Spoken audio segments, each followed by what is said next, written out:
હિન્દુસ્તાનની રાજનીતિમાં લોકસભાની ચૂંટણીના પરિણામ આવ્યા ત્યાં સુધી કોઈ માનતું નહોતું કે ભાજપ એકલે હાથે બહુમતી કરે. કાઉન્ટિંગમાં હોત ને શરતું લગાડતા હતા. નરેન્દ્રભાઈની વિશે હવે દુનિયાના છાપા લખવા માંડ્યા છે, એટલે આપણે કઈ લખવાની કહેવાની કોઈ આવશ્યકતા નથી. હમણાં જાપાનમાં જઈને ભડાકો કર્યો, બોલો 2 લાખ કરોડ રૂપિયા. આપણા અહીંના ઓલા વાઇબ્રન્ટના આંકડા આવતા હતા ને તે 1000 કરોડમાં આવતા, 25,000 કરોડનું રોકાણ થશે એમ આવતું હતું. તોય આપણને હા સડી જતો હતો, અને હામાવાળા માનતા જ નહોતા કે આ આંકડા આમથા આમથા લખાવે. હવે 2 લાખ કરોડની વાત આવી છે.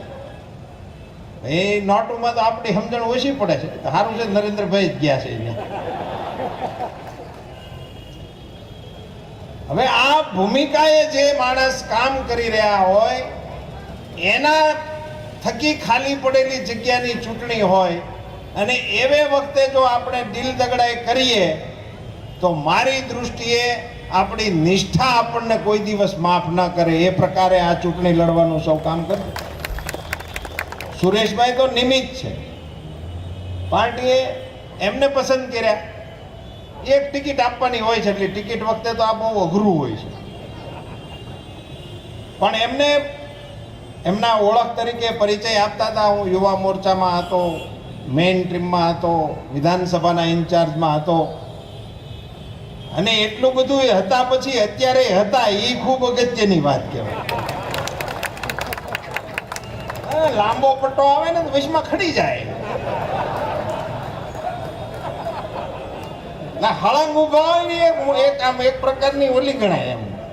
એટલે એ દૃષ્ટિએ એમને હું ધન્યવાદ આપું છું કે તમારી સંગઠનની જે પક્ષની માટે તમે અત્યાર સુધી કામગીરી કરી હશે ને એમાં નિષ્ઠાપૂર્વક તમે ક્યાંક તપ કર્યું છે એની ક્યાંય નોંધ લેવાની હશે, નહીં લેવાની હશે, પણ એના પુણ્યનું ફળ તમને આજે મળ્યું છે.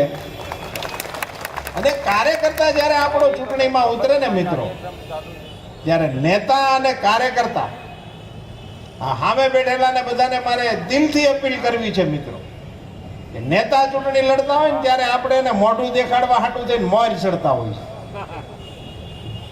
પણ સાચ અર્થમાં કાર્યકર્તા ચૂંટણી લડતો હોય ને ત્યારે આપણા મહિલો લડે છે એમ વટથી ત્યારે મેદાનમાં આવવું જોઈએ આપણે બધા, અને ચૂંટણી લડવા માટેની મહેનતમાં આપણે ઉતરવું જોઈએ. એક મુદ્દો જે મારે તમને કહેવાનો હતો કે એક આ સીટનું મહત્વ છે. નરેન્દ્રભાઈએ આ સીટ ખાલી કરી છે, એટલે એની સીટની આ ચૂંટણી છે. સિંહની બોર્ડમાં ક્યાંય શિયાળિયા ન કરી જાય એનું ધ્યાન રાખવાની જવાબદારી આપણી છે. એટલા માટે આ ચૂંટણીની મહત્વ છે. બીજું મહત્વ છે મિત્રો, હિન્દુસ્તાનની રાજનીતિમાં લોકસભાની ચૂંટણીના પરિણામ આવ્યા ત્યાં સુધી કોઈ માનતું નહોતું કે ભાજપ એકલે હાથે બહુમતી કરે. કાઉન્ટિંગમાં હોત ને શરતું લગાડતા હતા.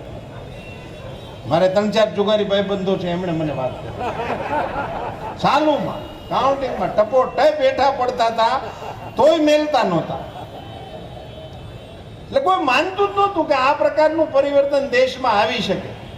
આવું પરિવર્તન હિન્દુસ્તાનની રાજનીતિમાં આવ્યું છે. એનું નેતૃત્વ નરેન્દ્રભાઈ મોદીએ કર્યું છે. અને આપણને સૌને ખબર છે, આપણા સૌ માટે ગર્વનો વિષય છે કે દેશની સરકારનું નેતૃત્વ નરેન્દ્રભાઈ કરશે એવું ચૂંટણી પહેલા આપણે ઘોષણા કરી હતી, અને એના પરિણામે આપણને આ પરિણામો મળ્યા છે એમ કહેવામાં આપણને જરાય સંકોચ નથી. પણ ચૂંટણીના પરિણામો આવી ગયા, સરકાર આવી ગયા પછી દેશની શાસક પાર્ટીનું સુકાન પણ આપણા હાથમાં આવ્યું છે. અમિતભાઈ શાહ કરે છે. આવા માહોલમાં ગુજરાતમાં પેટા ચૂંટણીઓ આવી છે. એટલે આ પેટા ચૂંટણીઓને આપણે ખૂબ ગંભીરતાથી લેવી જોઈએ. ચૂંટણી એ ચૂંટણી હોય છે, અને જો ચૂંટણીમાં આપણે આળસમાં, બેદરકારીમાં, ઓવર કોન્ફિડન્સમાં આમાંના કોઈ પણ મુદ્દામાં જો સપડાણા તો એ આપણને પાલવે નહીં. એ પ્રકારની પરિસ્થિતિમાંથી ગુજરાત ભારતીય જનતા પાર્ટી જવાબદારી પૂર્વક પસાર થઈ રહ્યો છે એનું આપણને ભાન હોવું જોઈએ. એવા સંજોગોમાંથી આપણે અત્યારે પસાર થઈ રહ્યા છે. દેશ નરેન્દ્રભાઈની ઉપર વારી હું કામ ગયો? એમની કોઈ ડ્રેસ કોડને કારણે, એમની દાઢીને કારણે ના, નરેન્દ્રભાઈની ઉપર દેશ અને દેશના મતદારો એટલા માટે વારી ગયા કે 12 વર્ષ સુધી ગુજરાતમાં એમણે મુખ્યમંત્રી તરીકે જે કામ કર્યું એ કામના સમાચાર ગામો ગામ ગયા. એટલે દેશવાસીઓને એમ થયું કે ગુજરાતમાં આવું થાય છે તો આપણે ત્યાં શું થાય તો વાંધો છે. એને કારણે દેશના લોકોએ મતે ગુજરાતમાં વીજળી જાતી નથી. હવે બધાને એમ છે કે અમારે અહીંયા ન જાય તો સારું. ટાણે જ મુંબઈમાં નથી રહેતી. હમણાં મહિનાની કેડે ચૂંટણી છે ત્યાં અટાણે લાઈટ નથી. કાલ બપોર કેડના મથે છે.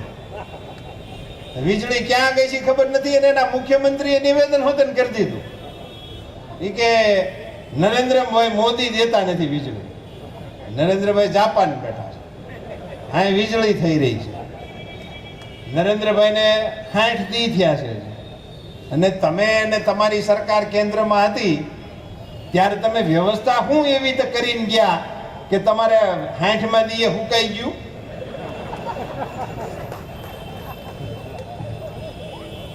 બોલો. અને એને નરેન્દ્રભાઈ સિવાય કઈ દેખાતું નથી. આ મુંબઈના મુખ્યમંત્રી હમણાં એને મૌની શબ્દ નરેન્દ્રભાઈને માટે વાપર્યો. નરેન્દ્રભાઈ માટે. હવે આપણે ત્યાં સલણ હતું પેલા મનમોહનસિંહજી માટે, કઈ બોલતા નથી એટલા માટે તો ઘણી જગ્યાએ એનાઉન્સરો ઘોષણા કરતા મોબાઈલને મનમોહનસિંહ મોડ ઉપર રાખવા વિનંતી છે. એને ભૂલી ગયા. અને જે વડાપ્રધાન બન્યા છે એને હજી તો નવા લગ્ન થયા હોય તો થોડાક દી તો નવા પરણેલા વહુને કોઈ ઘરમાં કામ નથી ચીંધતું.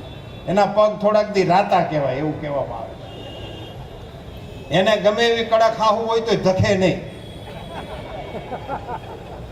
આવા નિયમો છે. એમ આપણે તો સાંભળેલું કહે છે મધુબેન, આમ તમને જોઈને નથી કહેતા. અમુકને તો ક્યારેય ક્યાં કહેવાય એવું છે. પણ એને કોઈ ચિંતું નથી. આમને એ ખ્યાલ નથી કે આ વડાપ્રધાન થયા પછી વિશ્વની રાજનીતિએ જેની નોંધ લેવી પડે એવા બ્રિક્સના સંમેલનમાં જઈ અને એક નવી દુનિયાને આર્થિક દિશા આપવાનું પગલું ભરીને જણાવ્યું છે. આ બ્રિક્સ શું છે એ મને તો મોડી ખબર પડી વલ્લભભાઈ. મને તો અહીંના ભઠ્ઠાવાળા મળવા આવ્યા. એ કે મોદી સાહેબ જોયો આપણા માણસ. પહેલા એ કે અમારા સંમેલનમાં ગયા. હું નરેન્દ્રભાઈ મળ્યો, મેં એમને કહ્યું કે તમારું સન્માન કરવાનું ગોઠવે છે. મને કે તું ગુજરાતીનું કાંક અંગ્રેજી કરતા શીખ. મને આ બ્રિક્સ એ ભઠ્ઠાવાળાની બ્રિક્સ વાળું નથી. ત્યારે મને એને બધું સમજાયું. ત્યારે ખબર પડી કે વર્લ્ડ બેંક જે છે એ વર્લ્ડ બેંકનો વિકલ્પ મળી શકે એ પ્રકારનું નવતર આયોજન કરવા માટેનું પગલું જે માણસે બે હાથાવે જ ભર્યું. એવા તો કેટલાય કાર્યક્રમો થઈ ગયા નરેન્દ્રભાઈના, અને એની ઘણી બધી વાતો કરી શકાય એવું કામ એ કરી જ રહ્યા છે. ત્યારે તમે તમારી બેઝિક ઇન્ફ્રાસ્ટ્રક્ચરની જે ક્ષતિઓ તમારા રાજ્યોમાં ખુલ્લી પડે એને તમે કેન્દ્ર સરકારની ઉપર અત્યારે હવે દોષના ટોપલા ઢોળવા નીકળો. તમને કોઈ સાંભળતું નથી. તમે જ મુખ્યમંત્રી હતા અને તમારી જ અપીલ ઉપર મહારાષ્ટ્રમાં ભારતીય જનતા પાર્ટી અને શિવસેનાએ તળિયા ઝાટક તમને હરાવી દીધા. ત્યારે તમે ત્યાં હાજર જ હતા. ત્યારે તમારા લોકોની વચ્ચે જઈને કહેવું હતું ને. હવે જ્યારે હાથમાં રહ્યું નથી કાંઈ ત્યારે હવે તબેલાને તાળા મારવા નીકળ્યા હો. ચૂંટણી આવી ગઈ છે, હવે ફ્યુઝ બંધાય તો બાંધો, હાથે થાંભલે સડાય તો સડો. બાકી આ બાકીનું કામ છે એ લોકો ચૂંટણીમાં પૂરું કરી દે છે. એને હવે બહુ વાર નથી. અહીંયા આપણને લાગે વળગે છે ત્યાં સુધી મિત્રો ચૂંટણીમાં પડેલા મતોમાંથી ભાજપને કેટલા મત મળે છે એ આપણે માટે પ્રતિષ્ઠાનો વિષય છે. વિજય એ આપણા માટે પ્રતિષ્ઠાનો વિષય નથી. પડેલા મતમાંથી ભાજપને કેટલા મત પડે છે, કયા બૂથમાંથી કેટલા મત પડે છે, એ પૈકી ભાજપને કેટલા પડે છે, એની આપણે રચના કરવા માટે આ કાર્યાલય ખોલ્યું છે. ઉદ્ઘાટન પ્રસંગે હું એની સઘળી શુભેચ્છાઓ કાર્યકર્તાઓને ભાઈ સુરેશભાઈને અને એની ટીમને આપું છું. પણ આ ચા પાણી પીવાનું સેન્ટર નથી ખુલ્યું. ચાલો 3:30 થયા, મારો આંટો એ કે કાર્યાલય જતા ચા પાણી પીને કે તો પછી હું આવું, તમે બેહો એ કે તમે હું ખાસ ચા પીવા જ નહીં આવ્યા હતા. ઘેરે ગરમી હોય તો અહીંયા લાંબો વાહો કરે.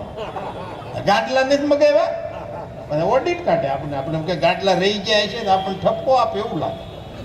પછી ખબર પડે કે એને લાંબો વાહો કરવો તો અહીંયા એને માટેનું આ કાર્યાલય નથી. કાર્યાલયના માધ્યમથી કાર્યક્રમોનો પ્રચાર બૂથના છેલ્લા ઘર સુધી થાય એનું નક્કર આયોજન કાર્યાલયના માધ્યમથી આપણે સૌ કરીએ, એને માટેનું આ કાર્યાલય છે.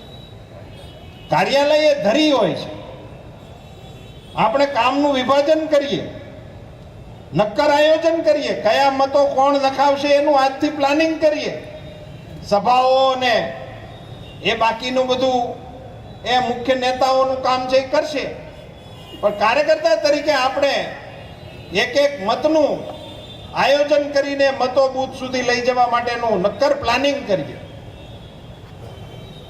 વરસાદ પાણી ખૂબ સારા છે અને ગણપતિ દાદાની કૃપા છે. ટાઈમ ઘણો ઓછો છે અને એમાં જો આપણે આ પ્લાનિંગ કરવામાં આળસ કે મોડું કરીશું તો મતદાન એની ટકાવારી આપણી અપેક્ષા મુજબની ન થાય એવી સંભાવનાઓ હોય છે. અને પેટા ચૂંટણીમાં આની ખૂબ મોટી સંભાવનાઓ હોવાને કારણે એનું નક્કર આયોજન આપ સૌને કરવા વિનંતી છે. આપણી એક મુશ્કેલી બીજી છે, સામેવાળાના મતને એ કઈ નડતું જ નથી. એ તો ફટોફટ પડી જ જવાના છે. આપણા મતને નોતરા કાઢવા પડે, એને સમજાવવા પડે. એ વળી થોડોક નાનો મોટો વાંધો કાઢે. આ સામેવાળાને આ સગવડતા એનું 12 મહિના કાંઈ ન થાય, કોઈ કાળે હામું કોઈ ન મળ્યો હોય તો એ મત ગણીને રોકડા પડી જાય. એને એમાં કઈ માથાકૂટ જ નહીં. આપણે એની અગવડતા, અને એ લોકો આવા મોકા ગોતતા હોય છે. અને એટલા માટે એને જીત મળવાની કોઈ આશા કે સંભાવના અહીંયા હોય નહીં, પણ આપણી આબરૂને હાથ અડાડી દેવા માટેની એની આશા હોય છે. એનાથી આપણે સાવધાન રહેવું પડે, એના માટે આપણે જાગવું પડે. કોંગ્રેસના લોકોમાં એક આ બહુ વિચિત્ર આવડત અને એનામાં લક્ષણો હોય. જોકે આપણા માટે એક જમા પાસું છે કે એના 2-3 નિષ્ણાંતો આપણી પાસે આવ્યા છે. નરહરીભાઈ છે અહીંયા હતા, એક બીજા કાર્યક્રમમાં ગયા છે, આરતીમાં ગયા. એક ઓલા લક્ષ્મણભાઈ હતા ક્યાં, લક્ષ્મણભાઈ પટણી, આશિષભાઈ છે, હા આશીષભાઈ છે. આ બધા કલાકારો ત્યાંથી આવેલા છે. એટલે એની પાસેથી એની ખૂબીઓ જે હોય ને એ જાણીને એનો ઉપયોગ એની સામે કરવાનું આપણે હવે શીખવું પડે. એની પાસેથી આપણે જાણવું પડે ને ભાઈ તમે ત્યાં હતા હું કરતા શીખડાવો અમને. એ આપણે જાણવું પડે. મોડું વરસ હતું ને અમારા આ બાજુના 2 ખેડૂ દુકાળ ઉતરવા ગેરમાં જાય. અમારી બાજુ મોર વર થાય તો ગેરમાં જાય ઢોર લઈને, તે ત્યાં ઘાસ ચારો ખાઈ પીવે, ચોમાસું સારું થાય પાછા આવી જાય. ભેંસું બેયની પાસે સારી હતી પણ ગાભણી હતી. એને લઈને બે ગયા, ગેર હાવ નથી. અને નીકળવાના હોત મને કહેજો. એનો યશ જાય છે હિન્દુસ્તાનની રાજનીતિ બદલવાનો. મિત્રો, સળંગ ગુજરાતની અંદર 3 ટર્મ સુધી નરેન્દ્રભાઈ મોદીનું હોવું, એમના વિકાસના કામોનો પ્રચાર થવો, એ આખા હિન્દુસ્તાનની રાજનીતિમાં પ્રભાવક બળ બન્યું છે. અને એ પ્રભાવક બળ બનવાનું મુખ્ય કારણ એ મણિનગરનો મતદાર છે. અને એ મતદારોની પાસેથી આ ચૂંટણીમાં સુરેશભાઈને પ્રચંડ બહુમતી મળે, ભારતીય જનતા પાર્ટીનો વટ જળવાય, મણિનગરનો વટ જળવાય, એ પ્રકારનું મતદાન થાય, એને માટેનું આયોજન આ કાર્યાલયના માધ્યમથી આપ સૌ કરો અને ફતેહ મેળવો, વિજયી થાવ. દેશની નજર આ રાજનીતિમાં એ પ્રકારે નથી કે આ ચૂંટણીઓમાં શું થવાનું છે. આપણા માટે આ વિચારવા માટેનો સમય છે કે જે ક્ષેત્રમાંથી નરેન્દ્રભાઈ ચૂંટાઈને ગયા છે, એ ક્ષેત્ર ખાલી પડ્યું છે, એની ઉપરથી આપણો ઉમેદવાર સુરેશભાઈ ચૂંટણી લડે છે, એટલે આપણે છાજે એવી રીતની લીડ આપીને જીતાડવાની જવાબદારી આપણી સૌની છે. મને શ્રદ્ધા છે મિત્રો, કર્ણાવતીના આગેવાનોએ અને કાર્યકર્તાઓએ ભારતીય જનતા પાર્ટી ગુજરાતમાં પ્રસ્થાપિત થાય, હું દાખલા આપું છું ઘણી જગ્યાએ ખાડિયાના. એવું કેમ થાય? ક્યાંય પણ બીજા વિસ્તારમાં આપણા રાજ્યમાં ભારતીય જનતા પાર્ટીનો ક્યાંય ગઢ હોય એટલે લોકો એને એમ કે આ ભાજપનું ખાડિયા છે, એવી કહેવત પડી ગઈ છે. એ કર્ણાવતીના મતદારોએ કરેલી તપશ્ચર્યાનું પરિણામ છે.